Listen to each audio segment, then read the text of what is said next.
En quoi consiste le cours? Le cours est constitué de 3 livres, le texte, le livre d'exercice pour étudiants et le manuel pour enseignants. Le tout est agencé dans un format d'auto-apprentissage. Le texte, théorique pour sa plus grande part, expose le système de pensée du cours. Les concepts du texte sont mis en pratique à travers les 365 leçons, des leçons pour étudiants à raison d'une par jour de l'année. Le manuel pour enseignants apporte des réponses aux questions les plus courantes que l'étudiant pourrait poser. Ce que dit le cours. Le cours dit clairement qu'il n'est pas le seul chemin spirituel que nous pouvons suivre. Il existe des milliers d'autres formes, toutes ayant le même résultat. Bien que chacun puisse tirer avantage du cours, il ne plaira pas à tout le monde. Il est écrit sur un haut niveau intellectuel et il requiert pour la plupart d'entre nous une vie entière d'études patientes et de pratiques. Beaucoup de termes chrétiens sont utilisés et il y a plus de 700 références à la Bible. Cependant, le cours utilise beaucoup de ces termes avec une signification complètement différente. Nous ne sommes pas dépeints comme étant des créatures pécheresses et coupables qui ont déplu à Dieu et qui méritent ainsi une punition, à moins qu'on se sacrifie et qu'on expie nos péchés. Au contraire, l'accent est mis sur notre nature spirituelle impeccable et sans forme. Jésus cherche à nous éveiller à cette vérité sur nous-mêmes à travers son chemin de pardon. Le contexte chrétien du cours pose souvent un problème aux étudiants.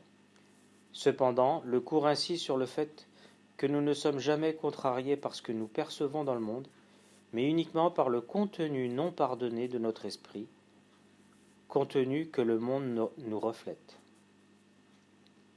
En ce sens, nous pouvons même utiliser le langage du cours pour nous aider avec le pardon. On rencontre souvent chez les étudiants un problème similaire en ce qui concerne le fait que Jésus est l'auteur du cours. Comme il le dit lui-même, « Je suis constamment perçu comme un enseignant qu'il faut soit exalter, soit rejeter, mais je n'accepte pour moi-même ni l'une ni l'autre de ces perceptions. » Un cours en miracle, texte, chapitre 4. Ici encore, une opportunité nous est donnée de voir ce que le symbole de Jésus nous reflète. Ceux qui souhaitent approfondir cette question peuvent aller voir un article qui s'appelle « Pardonner à Jésus » sur le site French Translations. Le cours est écrit sur 2 niveaux, métaphysique et pratique. La métaphysique examine ce qui relève de la vérité et ce qui relève de l'illusion. La citation suivante est tirée du niveau métaphysique du cours. Je cite « Tu ne demeures pas ici mais dans l'éternité. Tu ne voyages qu'en rêve, alors que tu es chez toi en sécurité. » Un cours en miracle, le texte, chapitre 13. Les enseignements pratiques du cours cherchent à nous éveiller sur la réalité incluse dans cette déclaration. Jésus nous enseigne que cet univers n'est pas notre véritable demeure. Ce qui est vrai est éternel et donc signifie n'être jamais né. Tout ce qui a un début doit avoir une fin et en tant que tel n'est pas réel. Puisque Dieu est éternel, ainsi doit-il en être de ses créations. Ces créations existent hors du temps et de l'espace et par conséquent ne peuvent pas être menacées par le changement ou la mort. Ce que nous prenons par erreur pour réel change constamment et la mort peut frapper à tout moment. Le cours résume cela à la première page du texte. Je cite « Rien de réel ne peut être menacé, rien d'irréel n'existe. En cela réside la paix de Dieu. » Un cours en miracle, texte, introduction. Notre vraie réalité est réellement éternelle, immuable, esprit parfait et sans forme en unité complète avec Dieu. Ce que Dieu n'a pas créé n'existe pas, sauf en rêve. Par contre, notre monde est celui de la forme, lié au temps. Il change sans cesse et il est loin d'être parfait. Ainsi, Dieu n'aurait pu faire cet univers physique ou connaître son existence. Ce que nous prenons pour la réalité, ce monde d'espace-temps, est véritablement un rêve dont le pardon nous éveillera. Sa seule valeur est celle d'une salle de classe de pardon. Il est évident que pour la plupart d'entre nous, le monde ne ressemble pas à un rêve. De même, nos rêves de la nuit dernière nous semblaient bien réels lorsque nous les rêvions. Pourquoi le cours se réfère-t-il à l'univers comme à un rêve? Le symbolisme de l'histoire d'Adam et Ève dans la Genèse peut ici nous être utile. Adam et Ève étaient heureux dans le jardin, le ciel, entre parenthèses, jusqu'à ce que vienne l'idée que les choses pourraient encore s'améliorer s'ils mangeaient du fruit défendu. Dans le cours, le fruit défendu, est décrit comme étant la pensée de séparation, et il y est fait allusion comme étant l'ego. Il est impossible d'être séparé de Dieu et faire ce dont on a envie, mais il n'est pas impossible de le rêver. Le cours dit que dans notre désir d'autonomie et d'individualité, nous nous sommes endormis afin que nos souhaits se réalisent dans nos rêves. Dans ce rêve, nous éprouvons un sentiment de crainte à propos de ce que nous avons fait à notre Créateur. En croyant avoir fait tomber Dieu de son trône et voler son pouvoir, nous gardons une puissante pensée d'avoir péché. Cette pensée doit nous laisser un fort sentiment de culpabilité et nous nous attendons à ce qu'il y ait une juste punition de la part de Dieu. Ceci est dépeint dans la Genèse, quand Dieu surgit dans le jardin d'Éden et cherche les deux transgresseurs, qui se cachent derrière un buisson pour tenter d'échapper à leur châtiment. Sur le point d'être pris, ils demandent conseil à leur ego sur la façon de gérer cette situation. Comme toujours, l'ego conseille de nier et projeter. « Ce n'est pas ma faute », proteste Adam. « C'est Ève qui m'a tenté. »« Mais c'est le serpent qui m'a persuadé », proteste Ève. « C'est l'amour qui fait tourner le ciel. » Mais dans notre monde de rêve, c'est devenu la culpabilité. Maintenant, nous ne voyageons qu'en rêve, oubliant que nous sommes en sécurité à la maison. Nous avons l'impression d'avoir obtenu ce que nous voulions, la séparation en échange de l'unité de Dieu et de sa création, et que le cours appelle le Christ. Jésus se décrit lui-même, dans le cours, comme un homme qui s'est souvenu qu'il était le Christ, comme nous le sommes tous. Le Christ prend part à l'amour et à la majesté de Dieu, car au ciel, il n'y a qu'une unité parfaite. Nous qui ne connaissons que le temps et l'espace, ne pouvons pas comprendre le ciel. Il doit être expérimenté ou vécu. Dans ce rêve, nous nous efforçons d'être heureux, et nous croyons qu'avec suffisamment de temps et d'opportunités, le monde nous procurera ce que nous voulons. Nous nous disons, si seulement je pouvais trouver le bon partenaire, gagner suffisamment d'argent, être en bonne santé, une longue vie, avoir du succès dans mon travail et ainsi de suite, alors je serai heureux. Même si toutes les conditions sont satisfaites, il y aura toujours la peur sous-jacente à l'arrière-plan de notre esprit, que n'importe laquelle de ces conditions puisse facilement changer. La bourse pourrait s'effondrer, notre partenaire pourrait tomber malade, une guerre pourrait se déclarer et ainsi de suite. Nous semblons préférer toute cette incertitude plutôt que de nous dire honnêtement, je cite, « J'ai eu tort. Il ne peut exister aucune paix durable ici. Peut-être y a-t-il une autre façon de voir cela. » Fin de citation, Un cours en miracle, texte, chapitre 30. Et tout comme le Fils prodigue, toutes les choses vivantes décideront à la fin de retourner à leur Père aimant qui est au ciel. Le monde que nous semblons avoir fait est fondé sur le meurtre. Dans notre inconscient, nous croyons devoir tuer Dieu et prendre son pouvoir pour fabriquer notre monde. Cette pensée se manifeste maintenant dans notre rêve, comme toute chose vivante a besoin de tuer quelque chose d'autre pour continuer à vivre, et passe beaucoup de son temps à se protéger ou à protéger ses petits pour ne pas être tués à leur tour.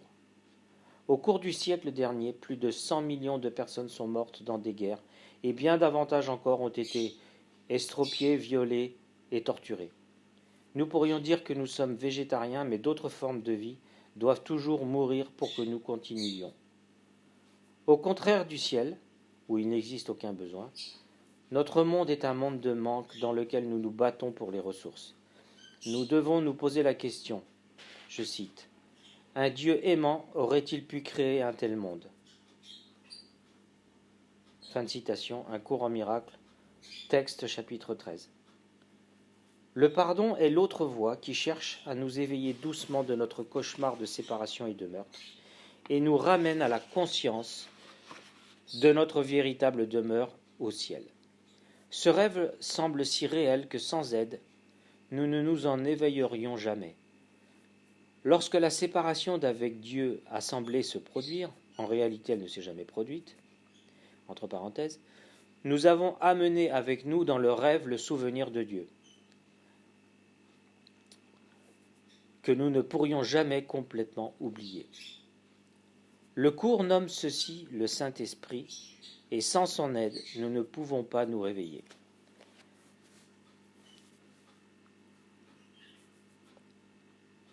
Dans ce livre, entre parenthèses, le livre de Michael Dawson, le livre Fine d'orme du pardon, dans lequel j'ai trouvé ce résumé du cours en miracle, dans ce livre donc, j'ai fait référence au Saint-Esprit comme étant notre guide intérieur. Je cite le cours en miracle, entre parenthèses, le Saint-Esprit est décrit comme le lien de communication restant entre Dieu et ses fils séparés. Pour remplir cette fonction particulière, le Saint-Esprit a assumé une double fonction. Il connaît parce qu'il fait partie de Dieu, il perçoit parce qu'il a été envoyé pour sauver l'humanité. Fin de citation, un cours en miracle, le cours, chapitre 6. Le Saint-Esprit connaît la vérité de notre unité avec Dieu. Mais il reconnaît aussi nos illusions de façon à ce qu'il puisse nous enseigner à les dépasser. Jésus est la manifestation du Saint-Esprit, et il est toujours présent pour nous aider avec nos leçons de pardon, si seulement nous l'y invitons.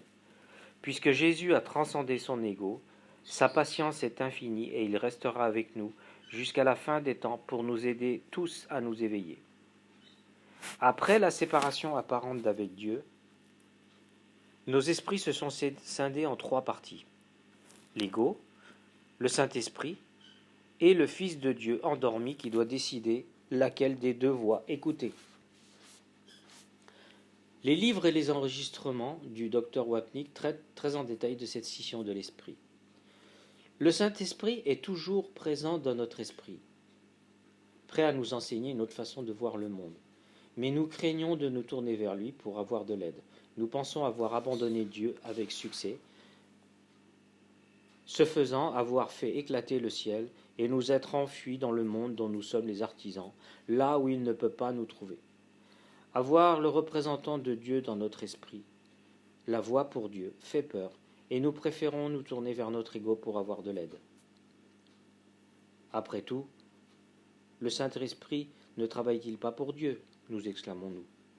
Et si nous nous tournons vers lui pour de l'aide, il nous punira pour nos péchés. Sans l'aide du Saint-Esprit, nous sommes vraiment perdus, car il ne nous reste plus que les conseils de l'ego. L'ego est une pensée que nous avons faite et qui veut vivre comme toute création. Les conseils qu'il nous donne servent seulement à assurer sa survie. Son conseil est que pour échapper au terrible sentiment de culpabilité de la séparation, nous devons nier le problème et le projeter sur le monde. Jusqu'à ce que nous ayons une autre voie, nous sommes condamnés à répéter nos erreurs. Cela renforce notre culpabilité qui, à son tour, maintient le système de pensée de l'ego. La nourriture de l'ego est la culpabilité, et suivre son conseil conduira toujours à créer davantage de culpabilité. Nous semblons être parvenus à notre but de séparation et d'individualité, mais il nous reste l'impression que quelque chose manque dans nous. Nous ne nous sentons plus complets. Le Saint-Esprit nous dirait que ce qui nous manque, c'est l'unité avec toute vie et avec Dieu. Mais puisque nous craignons cette voie, nous n'avons plus qu'à nous tourner vers le système de pensée de l'ego. L'ego nous dit qu'il manque quelque chose en nous et que nous ne pouvons le trouver qu'en le cherchant dans le monde. Nous tentons de combler en nous ce trou sans fond en nous plongeant dans le travail, la nourriture, la boisson, le sexe, les distractions et par-dessus tout, en tombant amoureux. Une autre personne ou un objet deviennent maintenant notre substitut pour Dieu, ce que le cours décrit comme une relation particulière d'amour. Tant que chaque personne rencontre les besoins de l'autre, le couple reste satisfait pendant un temps. Mais dès que l'un d'eux rompt le marché, la vieille sensation de vide refait surface. La porte donnant sur notre souffrance intérieure s'ouvre à nouveau, et nous tentons désespérément de la refermer. Notre ego va nous conseiller d'attaquer l'autre dans l'espoir qu'il ou elle se sente suffisamment coupable pour changer son comportement. S'il y a échec, il est probable que la relation prendra fin pour en chercher une autre à sa place. Dans ce moment difficile, nous pourrions aussi nous tourner vers le pardon plutôt que vers l'attaque. Le conflit dont nous faisons l'expérience nous semblera que trop familier. Nous pouvons nous demander, peut-être existe-t-il une autre façon d'envisager cette situation. Qu'ai-je à perdre à essayer ? Fin de citation. Leçon 33 du cours en miracle. C'est une invitation à introduire le pouvoir du Saint-Esprit dans nos esprits. D'ennemi qu'il était, notre partenaire peut se transformer en un sauveur qui devient un miroir de notre culpabilité. La relation est maintenant transformée dans le but d'une relation sainte, où la vérité et le pardon prennent la première place et non plus les besoins de l'ego. Il n'est pas non plus nécessaire que d'autres pensent de la même façon, puisque c'est notre changement de perception qui nous apportera la paix. Il se peut que la relation s'achève, mais le pardon appris nous aura fait faire un pas de plus vers la paix. Nous n'avons pas à apprendre au sujet de l'amour, de la vérité et de la joie, car ils nous ont été donnés de toute éternité. Mais ils n'attendent que notre accueil. Tout ce que nous devons faire, c'est enlever les obstructions à cette conscience, et c'est le rôle du pardon. Notre monde est un monde où règnent les perceptions. Ceci est inconnu au ciel. Dans l'unité parfaite, il n'y a rien à percevoir. Nous avons besoin de corriger notre perception avec l'aide du Saint-Esprit ou de Jésus. Ce que nous pensons est ce que nous percevons. Croire en la réalité de la perception est exactement ce que nous allons percevoir autour de nous. Mais lorsque nous nous réveillons du rêve et réalisons que tout est un, nous pouvons alors percevoir toute chose comme faisant partie de nous-mêmes. Il sera alors impossible d'attaquer quelqu'un d'autre, car cela pourra sembler marcher sur ses propres pieds. Chacun ici perçoit un monde différent, car personne ne pense exactement de la même façon. Nous pouvons constater cela en nous-mêmes lorsque nous changeons d'humeur. Le monde nous semble un endroit beaucoup plus beau quand nous nous sentons heureux que lorsque nous sommes affligés. Le pardon nous enseigne que le monde ne fait que refléter nos pensées et qu'il est par conséquent inutile d'essayer de changer le monde pour nous rendre heureux. Comme nous l'avons cité plus haut, je cite le cours, « La projection fait la perception. Le monde que tu vois est ce que tu as donné, rien de plus. Mais cependant, s'il n'est rien de plus que cela, il n'est rien de moins. Par conséquent, il est important pour toi. Il est le témoin de ton état d'esprit, l'image extérieure d'un état intérieur. Comme un homme pense, comme il perçoit. Par conséquent, ne cherche pas à changer le monde, mais choisis de changer ton esprit au sujet du monde. » Fin de citation, un cours en miracle, texte 21. Nous avons tous nos préférences en matière de vêtements, de climat, de nourriture, etc., ce qui est normalement lié à notre conditionnement. Il n'y a rien de mal à ça. Cependant, comprendre que ce que nous percevons dans le monde reflète notre état d'esprit est la route vers une paix et une joie durables.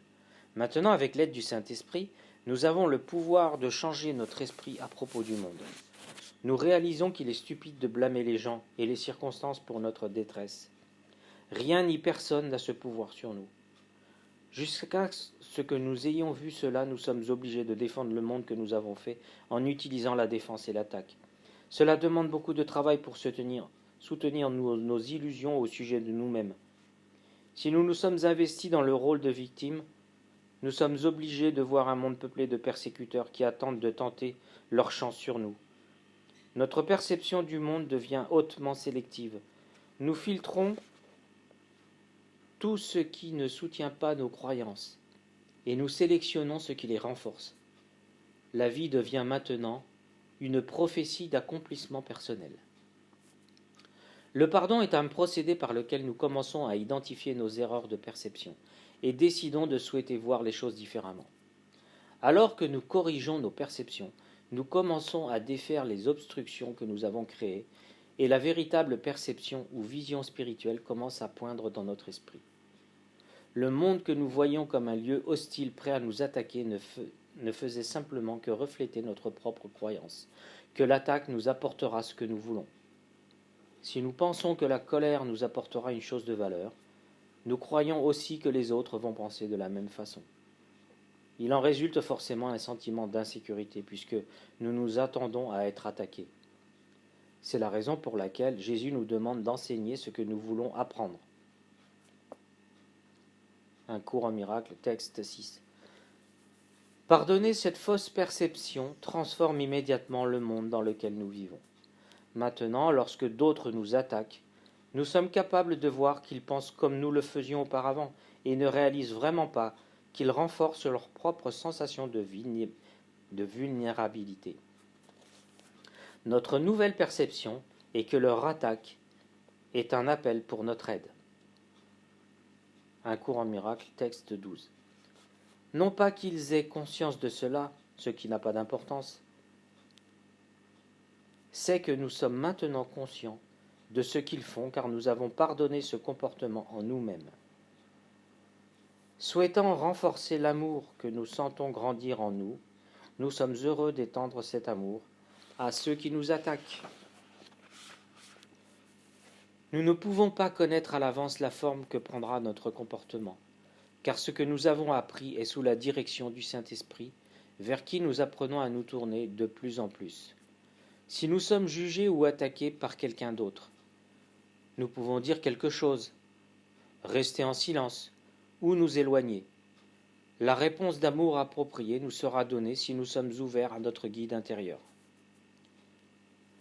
Pour l'ego, le corps est sa demeure. Comment le corps paraît, ce que les autres en pensent, devient de première importance. S'il est malade ou souffrant, il est facile pour nous de nous concentrer sur l'apparente réalité du monde. Le Saint-Esprit semble maintenant être un menteur lorsque nous disons « Ne me dis pas que ce monde est irréel, je suis souffrant ». Mais le corps n'a pas d'esprit propre.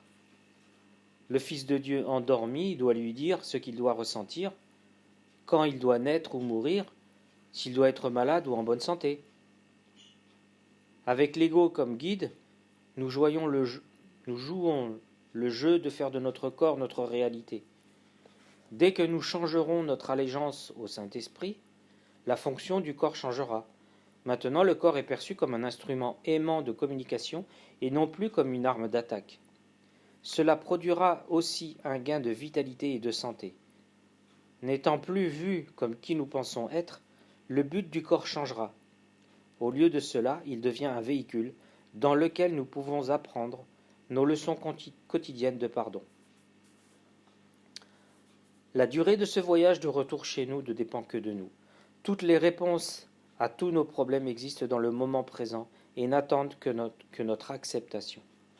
Le Saint-Esprit voit le temps comme une illusion que nous avons fabriquée, puisque sans elle, il ne peut exister aucun monde séparé. L'ego se fie à son expérience passée pour essayer de résoudre des problèmes présents, et il échoue toujours. Les réponses du Saint-Esprit à nos problèmes sont comme des cadeaux qui attendent d'être reçus et déballés. Nous n'avons pas à les gagner, à souffrir ou à prier pour les recevoir, mais simplement à les vouloir de tout notre cœur. Le Saint-Esprit n'ira jamais à l'encontre de notre libre arbitre, mais il viendra instantanément s'il est totalement le bienvenu. Un cours au miracle, texte 13. Tant que nous pensons mieux savoir et que nous faisons confiance aux conseils de l'ego, les cadeaux attendent le jour où nous sommes prêts à les accepter. Ces cadeaux ne sont que des formes diverses de pardon parfaitement adaptées à la complexité de nos problèmes. Avec le temps, nous apprenons que sa manière fonctionne et nous nous tournerons de plus en plus vers son aide. Pas à pas, tout en foulant le chemin du pardon, nous serons doucement et gentiment conduits de nos cauchemars vers des rêves heureux de pardon. Un cours en miracle, texte 13. Nous commençons à percevoir différemment ce monde que nous percevions autrefois comme sombre et menaçant. Nos anciens ennemis sont maintenant perçus comme nos sauveurs, car ils nous offrent la chance de pardonner ce que nous avons projeté sur eux. Nos journées sont consacrées à trouver la paix par le pardon. Notre corps gagne en vitalité car il sert un but saint, n'étant plus perçu comme notre identité. Finalement, lorsque nous aurons appris toutes nos leçons, nous percevrons le Christ dans toute chose vivante. Nous réalisons qu'il n'y a rien à pardonner puisque ce que Dieu a créé est parfait et n'a pas besoin de pardon. De plus, en ayant laissé notre ego derrière, il ne reste rien de non guéri à projeter et par conséquent rien à pardonner. Le pardon étant total, nous entrons dans ce que le cours appelle, entre guillemets, le monde réel. C'est toujours ce monde, mais vu différemment. Maintenant, nous marchons tranquillement en paix. Ayant trouvé le Christ dans notre propre esprit, il est désormais impossible de voir quoi que ce soit d'autre dans le monde. Les gens sont perçus soit donnant de l'amour, soit en demandant. Un cours en miracle, texte 12. Tel est le jugement du Saint-Esprit qui ainsi devient le nôtre. Que le corps vive ou meure n'a pas d'importance. Le moment de le mettre de côté sera connu, tout comme le reste est connu. Le choix s'en est allé, pour être remplacé par une certitude intérieure, et le besoin pour le pardon est terminé.